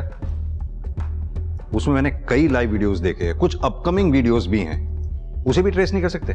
सर, एक्चुअली डिपार्टमेंट अभी तक साइबर क्राइम को ट्रेस करने के लिए पूरी तरह से ट्रेंड ही नहीं है, इसीलिए हमें फ्रीलांसर हैकर्स का सहारा लेना पड़ रहा है। सर, हो जाएगा, लेकिन हमें थोड़ा टाइम चाहिए। अतुल, टाइम ही तो नहीं है हमारे पास। कितनी बार बोल चुका हूं मैं, न जाने कितनी बच्चियां इसमें शिकार हो रही हैं, फंसी पड़ी हैं, और हम कुछ भी नहीं कर पा रहे हैं। सर एनीवेज, जल्दी। जी सर। आओ सिंह। पुलिस का कहना था कि इन मामलों में पर्दे पर जो दिख रहा था, पर्दे के पीछे उससे कहीं ज्यादा चीजें चल रही थी। ऑनलाइन ब्लैकमेलिंग के ना जाने कितने और विक्टिम थे जिनको बचाने के लिए पुलिस के पास वक्त बहुत कम था। शायद शिखा भी इसी रैकेट का शिकार हुई थी, मगर मीतू, उसको तो ब्लैकमेल नहीं किया गया था, बल्कि उसे बंधक बनाकर रखा गया था। तो क्या पुलिस उसे समय पर बचा पाएगी? अमृता की मौत की वजह ये ब्लैकमेलिंग का रैकेट था या कुछ और? पुलिस के पास सवालों के जवाब ढूंढने के जो रास्ते थे वो बहुत कम थे और तेजी के साथ बंद भी हो रहे थे। इस रिपोर्ट के मुताबिक अमृता के सिर पे पहले शायद पीछे से वार किया गया था और फिर गुस्से से कई बार वार किया गया है, जिसकी वजह से उसकी मौत हुई और फिर उसकी बॉडी को खींचकर पानी में डंप कर दिया। तेजिंदर, ये मर्डर जिसने भी किया है वो अमृता के डेली रूटीन से अच्छी तरह से वाकिफ था। उसे पता था कि वो कब और कहाँ से जाएगी, क्योंकि जिस तरह से अमृता पे हमला हुआ था ये किसी लंबे चौड़े आदमी का काम है। अच्छा हाँ, वो जो अनाथ आश्रम का वार्डन था रघुनाथ, उसका कुछ पता चला? उसका मिलना हमारे लिए बहुत ज़रूरी है, क्योंकि उससे हमें अमृता के पास्ट के बारे में अच्छी इन्फॉर्मेशन मिल सकती है। पुलिस पीछे है तो पीछे ही रहेगी, कभी तुम तक नहीं पहुंचेगी। जितना कहा उतना करो। ये जिंदा लड़की हमारी मौत का कारण बन सकती है, इसे ठिकाने लगाओ जल्दी से जल्दी। अरे हेलो सर, हमारे पास 100 आईपी एड्रेस और लगभग 200 नाम है जो इस रैकेट के विक्टिम्स हो सकते हैं। बाकी की ट्रैकिंग भी चल रही है।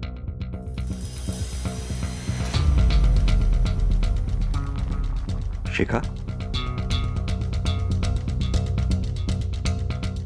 शिखा भी इस रैकेट का शिकार थी। सिंह, शिखा की मदर से बात करनी पड़ेगी। अतुल जी, अपनी पूरी टीम लगा दो बाकी के नामों के बारे में पता लगाने के लिए, और जल्द से जल्द सारे विक्टिम्स का पता लगवाओ। जी सर। आओ सिंह।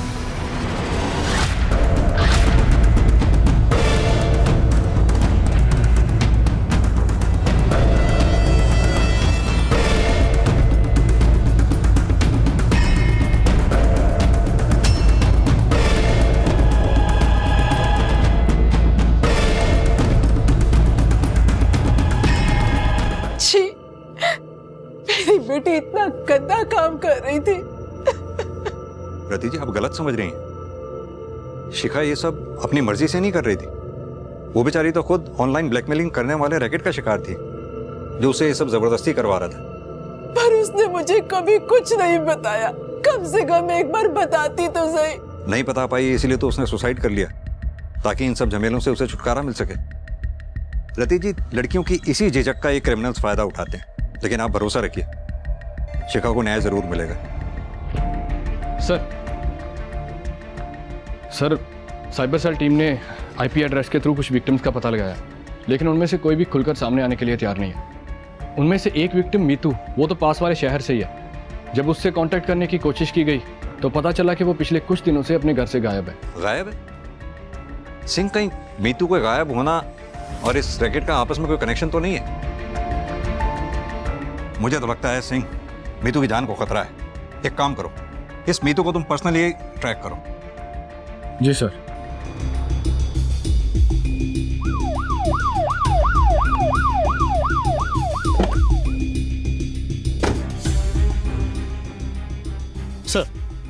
सर, लड़की की माँ की मौत परसों ही हुई है। बेटा मुंबई में रहता है, आया, अपनी माँ का अंतिम संस्कार किया और वापस चला गया। और तो और लड़के ने अपनी बहन के गायब होने के बारे में भी कोई बात नहीं की। अरे झूठ बोलता है। लता दीदी ने बताया ही अपनी मीतू के बारे में, पर इन लोगों ने कुछ नहीं किया। इससे दुख कारण दीदी मर गई। नहीं सर, ऐसा कुछ नहीं है। हमने अपनी तरफ से पूरा पता किया सर। माँ और बेटी में बनती नहीं थी सर, और वो घर छोड़ के चलेगी जैसे उसका भाई गया था सर। तो फिर ये कहानियां क्या सुना रहे हो कि तुम्हें लड़की के गायब होने के बारे में कुछ पता नहीं था? लड़की को आखिरी बार कहां और किसने देखा था, कुछ पता किया या नहीं किया? सर, जहाँ तक हमें पता चला है उसके हिसाब से लड़की की माँ का कहना है कि लड़की घर से दवाई लेने गई थी और शायद उसी किसी के साथ मिलना भी था काम के सिलसिले में।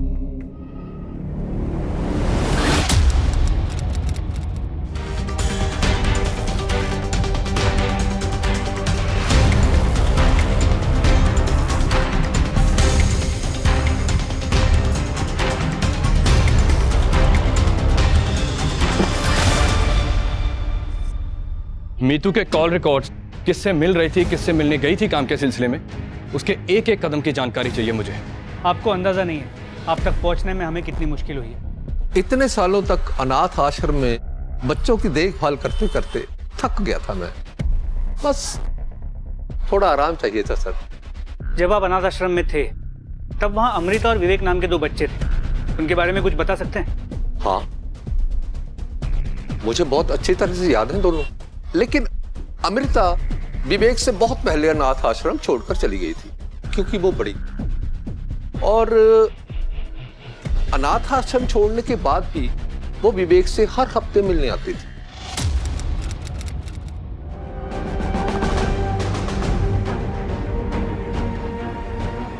क्या कर रहे हो ये? अमृता, पागल हो गए हो क्या?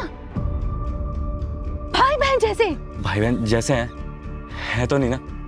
विवेक को इस बात का पता नहीं था। क्या नहीं पता था? यही कि उनका रिश्ता भाई बहन का नहीं था, कुछ और ही था। हाँ सर, अमृता मेरी माँ थी। तब तक अमृता ने मुझे बताया नहीं था कि वो जब 13 साल की थी जब उसका बलात्कार हुआ था, और उस बलात्कार से जो पैदा हुआ बच्चा था वो मैं था। मतलब ये सब तुम पहले से जानते थे?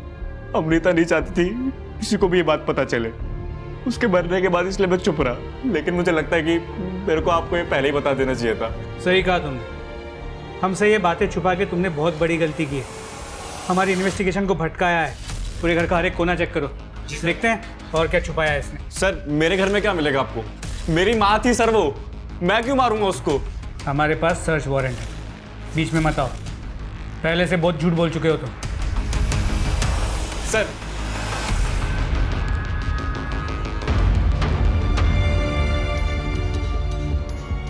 क्या ये? सर वो अकेला होता हूँ कभी कभी तो देख लेता हूँ। तेजिंदर। जी सर। ये लो, टेक्निकल टीम को दे दो।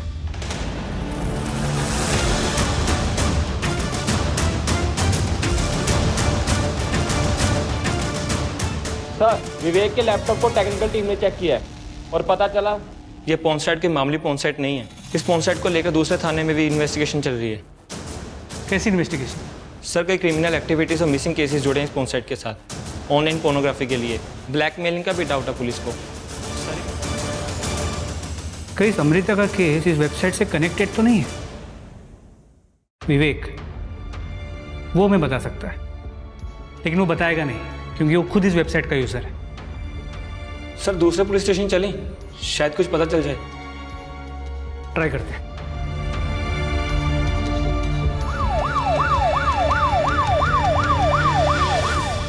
वैसे हम अपने सारे विक्टिम्स को ट्रैक कर रहे हैं, लेकिन तुम चाहो तो अपनी इंफॉर्मेशन के लिए हमारे नाम और फाइल इस्तेमाल कर सकते हो। Thank you sir.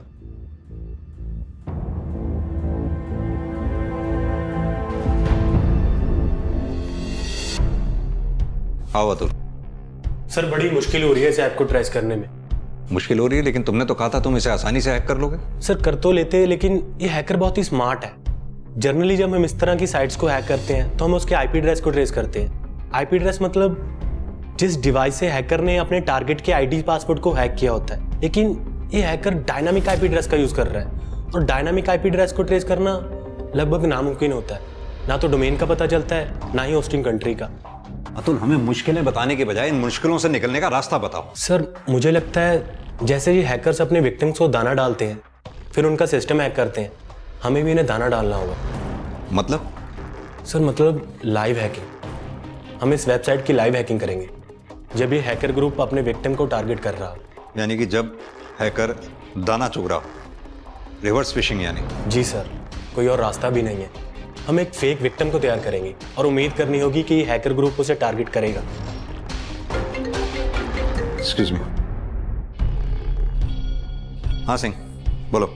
Sir, Meetu मुसीबत में ये बात तो पक्की है। उसकी कॉल रिकॉर्ड्स और लोगों से बात करके उसकी लोकेशन को ट्रेस करने की पूरी कोशिश कर रहे हैं। इनफैक्ट हम लोग उसकी कॉल लोकेशन पर ही हैं। आगे देखो जाके। तो कहीं देखा? सर, देखा था, कुछ लोग उसे उठा के ले गए।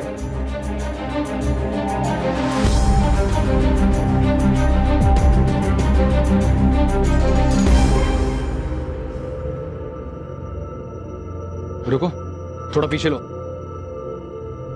जूम करना है।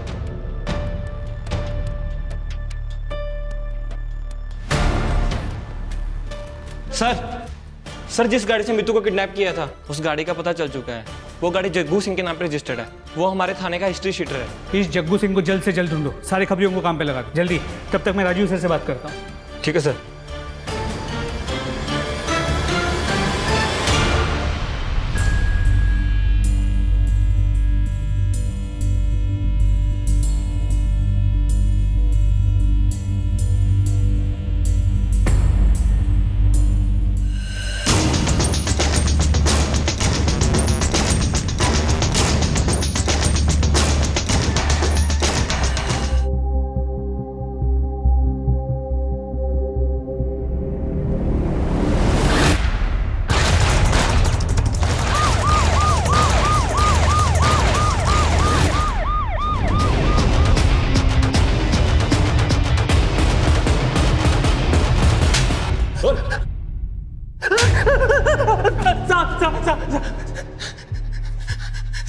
साहब मुझे नहीं पता इन सब के पीछे कौन है।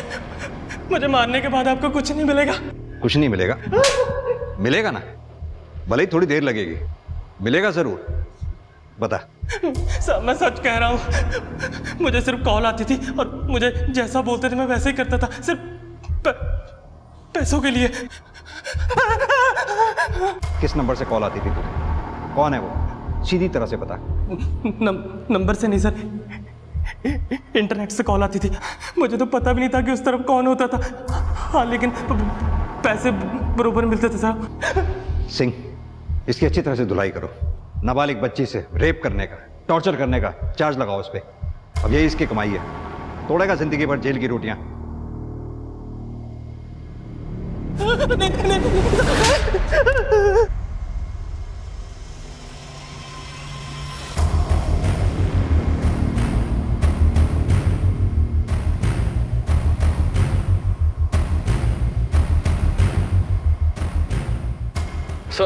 सर लगता नहीं है कि जग्गू को कुछ पता है, वरना इतनी मार खाने के बाद तो गूंगे भी बोल देते हैं। नवनी तैयार हो? जी सर। गुड। हाँ तुम? बस सर हो गया। नवनी के नाम से फेक प्रोफाइल बन चुका है। फोटोज और बाकी एक्टिविटीज भी बैकडेट से डाल दी हैं ताकि हैकर को डाउट ना हो कि ये फेक प्रोफाइल है। इस प्रोफाइल से फॉर्म भरते ही जाल बेच जाएगा। बस एक बार हैकर ने इस प्रोफाइल पे क्लिक की, हम अपने सिस्टम से उसे ट्रेस कर लेंगे। Great job. Navni ji sir. लग जाओ काम पे। जी। वर्मा, मैं सोच रहा हूँ तब तक हम मीतू से मिल लेते हैं, शायद उसे कोई क्लू मिले।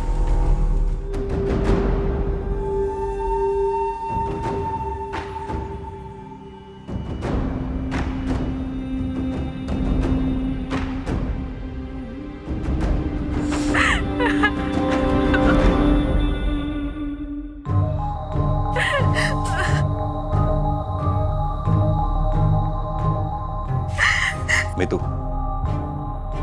हमें तुमसे कुछ बात करनी। हाँ सर। देखो मीतू, हम जानते हैं तुम बहुत बहादुर हो, तुमने अपनी कोशिश नहीं छोड़ी, आखिर तक तुम लड़ी हो। हर कोई ऐसा नहीं कर पाता। मेरे पास और कोई रास्ता नहीं था सर, मुझे मेरी माँ के पास पहुंचना था, पर देखो ना सर, मैं पहुंच नहीं पाई। देखो मीतू, हम जानते हैं इस वक्त तुम्हारी क्या हालत है, लेकिन फिर भी हमारे लिए जानना जरूरी है। शुरुआत से हमें बताओ, ये सब कब हुआ, क्या हुआ, कैसे हुआ, जो भी जानती हो सब बताओ।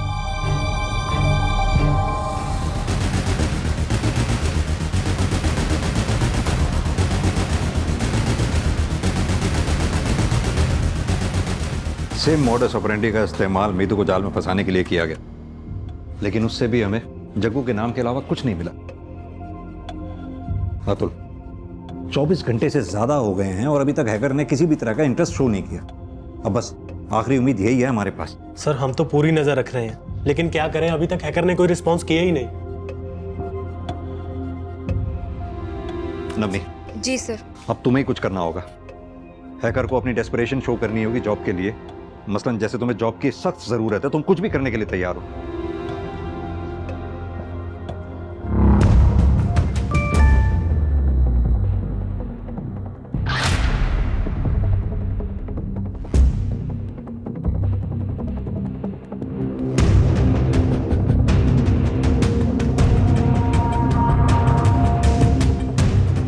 मिला? नहीं सर, अभी नहीं।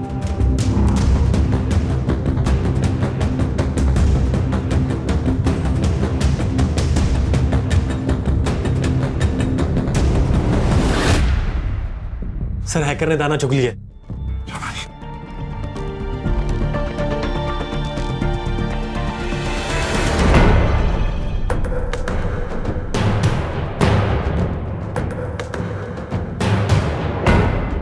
सर हैकर नावनी की डिफरेंट प्रोफाइल्स को चेकआउट कर रहा है और अगर मैं गलत नहीं हूं तो वो सिस्टम के माइक्स को हैक करने की कोशिश करेगा। हमें साइलेंट रहना होगा।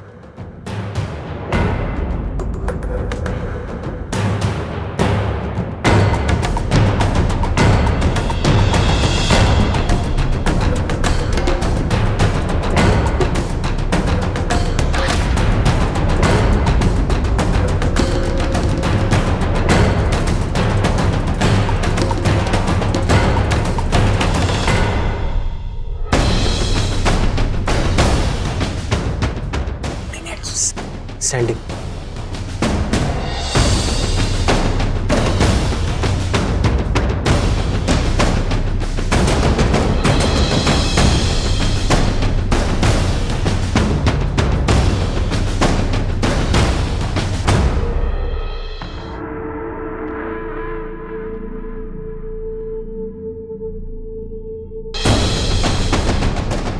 कुछ दूर आगे राइट पे एक लेन होगा, वहाँ पे राइट लेना है।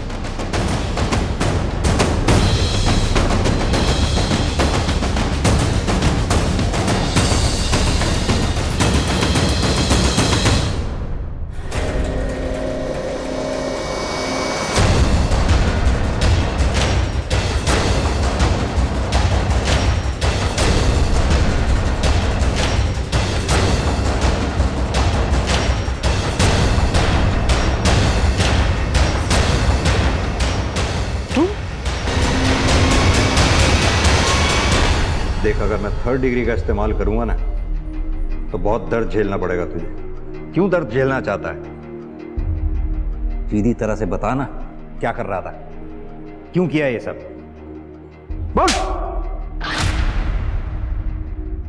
इन लड़कियों के साथ ऐसा ही होना चाहिए। मौज मस्ती करनी है, पैसा चाहिए बस। ये सारी लड़कियां मेरी माँ की तरह हैं। पैसे से मतलब है बस। मेरी माँ ने पहले मुझे बहुत अच्छे से रिझाया और जब मुझे उससे प्यार होने लगा तो कहते हैं कि वो मेरी माँ है। चल मान ले अगर अमृता ने कुछ गलत किया भी था तो उसका बदला उन मासूम बच्चियों से लिया, ये रेप रैकेट चलाकर। विवेक, तूने ही अपनी माँ को मारा है ना? वो एक आवारा औरत थी, मैंने कभी उसकी लाइफ में इंटरफेयर नहीं किया। बस एक वो शेखर, उसे मिलने के लिए मना किया क्योंकि वो अच्छा आदमी नहीं था। मेरे को डर लगता था, तो फिर तो उसने मेरी नहीं सुनी। उस दिन वो उससे मिलने जा रही थी, मेरे से बर्दाश्त नहीं हुआ, मैं उसके पीछे गया और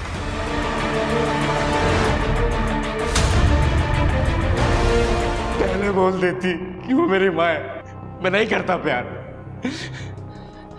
लेकिन उसकी हरकतें माँ वाली नहीं थी, एक ठंडे वाली जैसी थी, जो कि मुझे बिल्कुल पसंद नहीं थी।